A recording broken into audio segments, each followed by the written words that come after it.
வணக்கம். இலங்கை செய்திகளுடன் நான் நிரோஷன். ஜனாதிபதி அனுரகுமார திசாநாயக்கவின் தேசிய மக்கள் சக்தி நாடாளுமன்ற தேர்தலில் முன்னெப்போதும் இல்லாத வகையில் 3/2 பெரும்பான்மையை பெறுகிறது. விகிதாசார பிரதிநிதித்துவ முறையின் கீழ் கட்சி ஒன்று 3/2 பெரும்பான்மையை பெற்றமை இதுவே முதல் தடவை என்றும் குறிப்பிடப்படுகிறது. அதன்படி தற்போது நாம் இந்த செய்தியை ஒளிப்பதிவு செய்யும் நேரத்தில் தேசிய மக்கள் சக்தி 6,08,42,223 வாக்குகளை பெற்றுள்ளதுடன் 123 ஆசனங்களை கைப்பற்றியுள்ளது. தொடர்ந்து சஜித் தலைமையிலான ஐக்கிய மக்கள் சக்தி 1,09,66,875 வாக்குகளை பெற்று 31 ஆசனங்களையும், தமிழரசு கட்சி 2,24,181 வாக்குகளை பெற்று 6 ஆசனங்களையும், புதிய ஜனநாயக முன்னணி 4,93,359 வாக்குகளை பெற்று 3 ஆசனங்களையும் பெற்றுள்ளது. அத்துடன் ஸ்ரீலங்கா பொதுஜன பெரமுன வெறுமனவே 3,50,287 வாக்குகளை பெற்று 2 ஆசனத்தையும், ஏனைய கட்சிகள் 12 ஆசனங்களையும் பெற்றுள்ளன. இலங்கை பாராளுமன்ற தேர்தல் முடிவுகள் வெளியாகிக் கொண்டிருக்கும் நிலையில் யாழ் மற்றும் வன்னி தொகுதிகளில் தேசிய மக்கள் சக்தி மிகப்பெரிய வெற்றியினை பெற்றுள்ளது. அதன்படி வன்னி தேர்தல் தொகுதியை பொறுத்தமட்டில் தேசிய மக்கள் சக்தி 39,894 வாக்குகளை பெற்று போனஸ் ஆசனம் உட்பட 2 ஆசனங்களை பெற்றுள்ளது.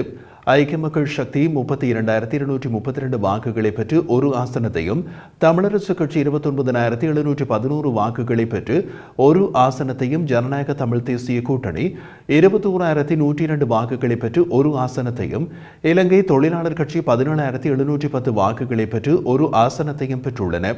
யாழ்ப்பாணம் தேர்தல் தொகுதிகளை பொறுத்தமட்டில் தேசிய மக்கள் சக்தி 80,830 வாக்குகளை பெற்று போனஸ் ஆசனம் உட்பட 3 ஆசனங்களையும், தமிழரசு கட்சி 63,327 வாக்குகளை பெற்று 1 ஆசனத்தையும், அகில இலங்கை தமிழ் காங்கிரஸ் அல்லது தமிழ் தேசிய மக்கள் முன்னணி 27,986 வாக்குகளை பெற்று 1 ஆசனத்தையும், வைத்தியர் அர்ஜுனா ராமநாதன் தலைமையிலான சுயேட்சையாக 17ஆம் இலக்கத்தில் போட்டியிட்ட குழு 27,855 வாக்குகளை பெற்று 1 ஆசனத்தையும் கைப்பற்றியுள்ளனர்.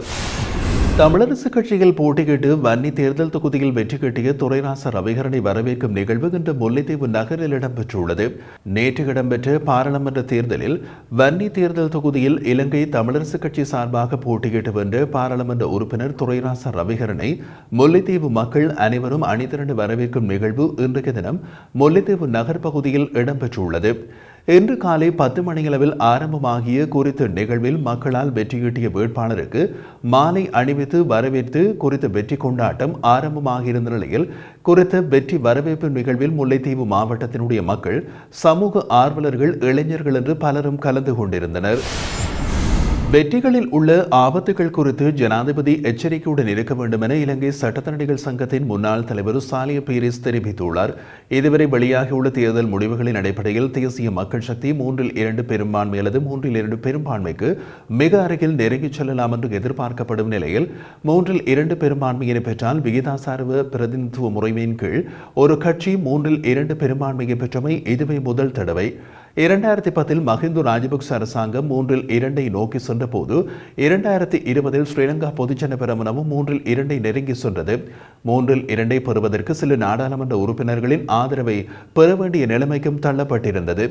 இந்த நிலையில் 1994ஆம் ஆண்டு சந்திரிகா குமாரதுங்க ஜனாதிபதியாக தெரிவு செய்யப்பட்ட வெற்றியை மாத்திரம் இந்த வெற்றியோடு சமாந்திரம் வரைய முடியும் என்றும் குறிப்பிடப்படுகிறது. தேசிய மக்கள் சக்தி வடக்கு கிழக்கில் குறிப்பிடத்தக்க வெற்றிகளை பெற்றுள்ளதால் இலங்கையின் பல்வேறு சமூகங்களை ஐக்கியப்படுத்தும் தலைவராக ஜனாதிபதி விளங்க முடியும் என்பதோடு இந்த தேர்தல் வெற்றி நிறைவேற்று அதிகார முறைமையினை நீக்குவேன் என்ற தனது வாக்குறுதியை அனுர விரைவில் நீக்குவதற்கு உதவும் என்றும் எதிர்பார்க்கப்படுகிறது. ஜனாதிபதியாக அனுரகுமார திசாநாயக்க தெரிவு செய்யப்பட்ட பின்னர் நாடு சென்று கொண்டிருக்கின்ற பாதை குறித்தும் அரசியல் கலாச்சாரத்தின் மாற்றம் குறித்தும் மக்கள் மகிழ்ச்சியடைந்துள்ளார்கள். எனினும் பெரு வெற்றிகளுடன் வரும் ஆபத்து குறித்து ஜனாதிபதி எச்சரிக்கையோடு இருக்க வேண்டும் என்றும், ஜனநாயக உரிமைகள் மற்றும் சுதந்திரங்களை சிதைக்கும் சட்டங்களை இயற்றுவதற்கான உந்துதல்களை தேசிய மக்கள் சக்தி தவிர்க்க வேண்டும் என்றும் அவர் குறிப்பிட்டுள்ளார்.